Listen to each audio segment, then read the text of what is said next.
back, everybody, to another episode. My name's Emery Wolf, and joining me is Nick Lamb. And together we are Just Two Camera Guys, a show where we're going to talk all things camera. When people say F up or F down, what does it mean to you? If your stop down is close your lens, stop up is crank it open. So have you ever noticed is that actually going down, down is going up. Yeah, that's how I would interpret it. But when you're working, a lot of times, like you'll get that thing like stop up or F up, and what they actually want is you to F down so that you increase your brightness. And it always gets misconstrued that way. We need like better terminology. Yeah, you're right. Because if somebody says stop down, yeah.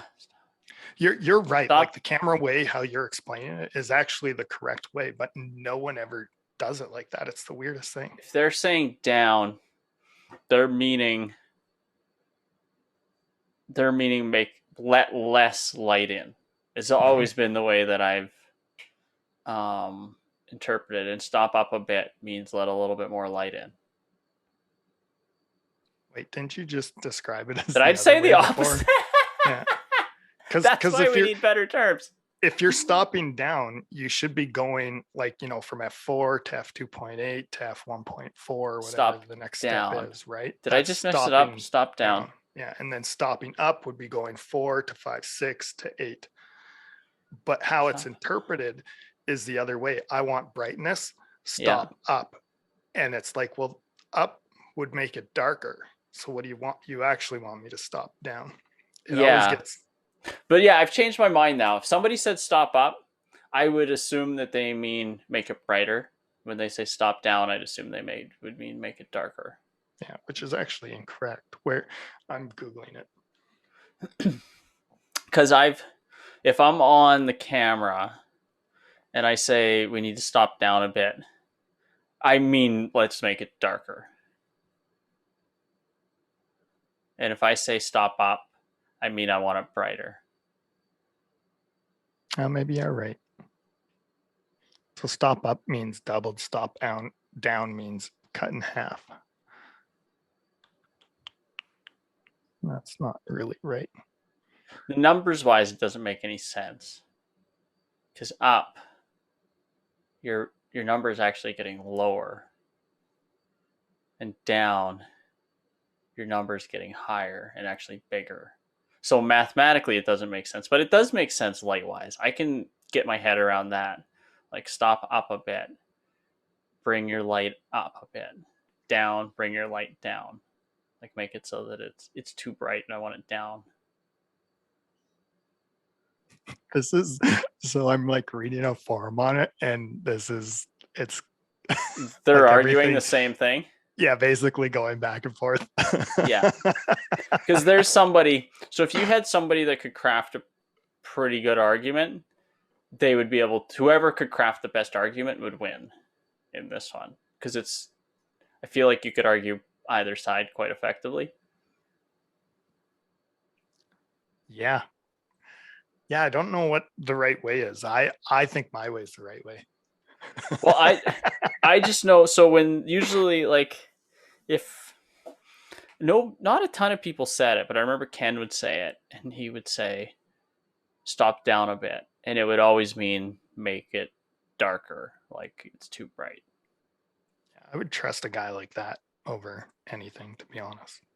Yeah, well, it's just whatever words your DOP or technical director or whatever world you're in is using. I'd say that open up or close down is a little more clear. I actually dig that. Open up or close. Open your shutter. Oh, yeah. Open your eyes. I opened the shutter just like you said. You said open up. It's not my fault. How come it's so bright? Yeah. It's a little blurry. I'll give you that, but you're right. The brightness did need to happen. Open and close. I like it. Yeah. Open up a bit. close down a bit. Then if somebody messes up, it's really on them. Yeah. It is more clear. We're pushing that wave. Open and close, not Yeah. up and down. Not up and down. You can say up and down if you're talking ISO. Yeah. Do you know there's another funny way up and down is used? In directions. Like go down Rochdale and turn up McCarthy. Oh, you're right. And which way is up in that scenario? Here's the funny part is you probably understand this. Which way is up? Turn up McCarthy. I'd say return right. Well, actually, no, it depends. It would say whichever way is north, typically. Yeah, there you go. That's the farmer in you. Yeah. and down is south.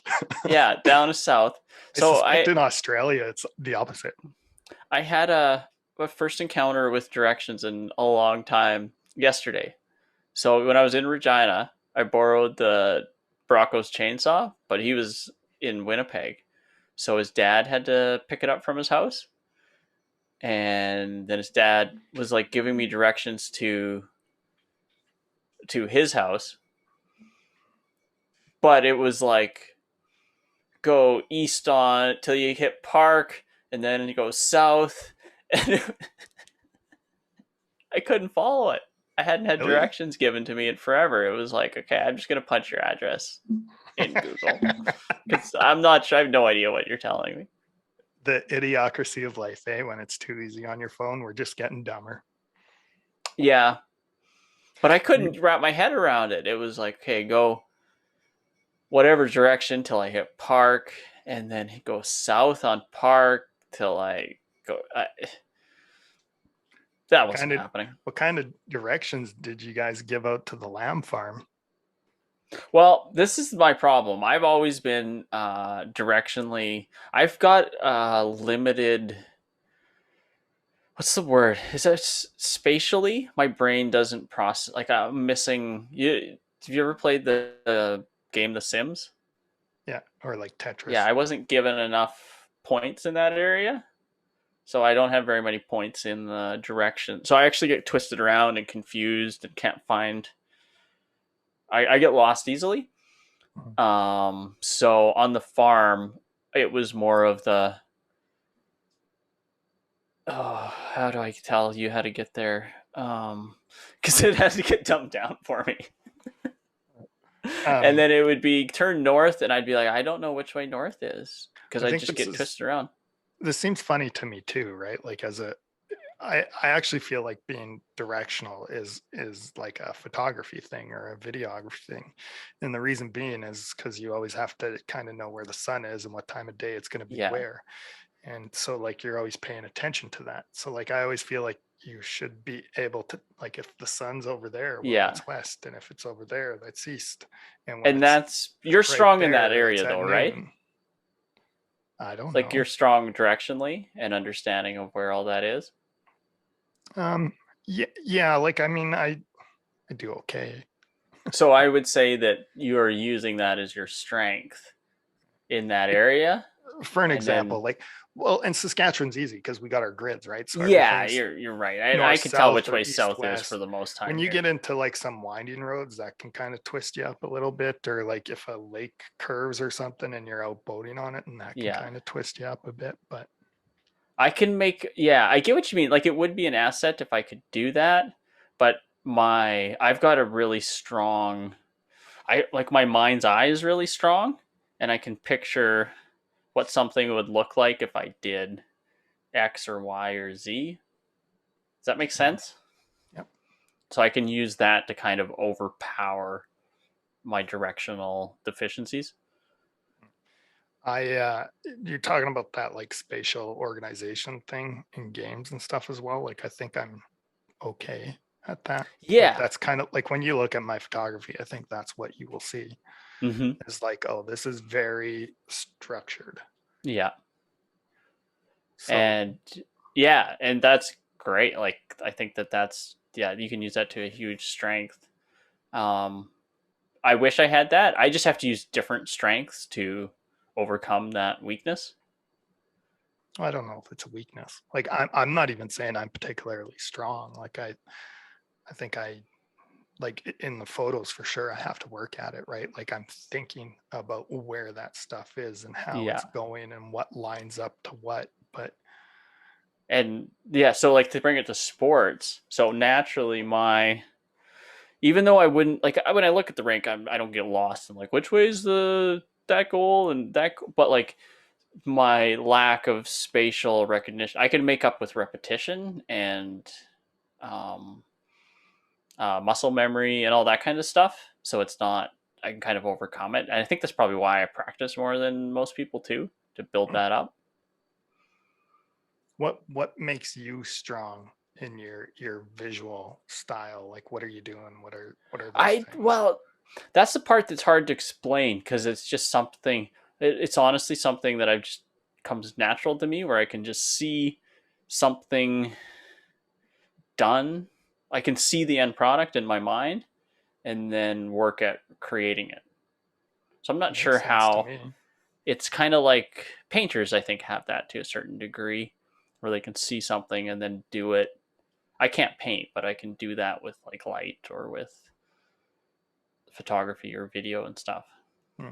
So when you see it, because I can do the same thing. Like I can kind of have Mm-hmm. it, So yeah, I'm except I not saying don't I'm the see it only like, one. I'm not the only one. well, no, but I don't see it like, oh, here's exactly how it is. It's kind of Mm-hmm. like I'll see like, oh, this might look interesting if I do this, or I'll use like painting with light stuff as an example where it's like, I can kind of see the generalities of what I'm going to do and that should work.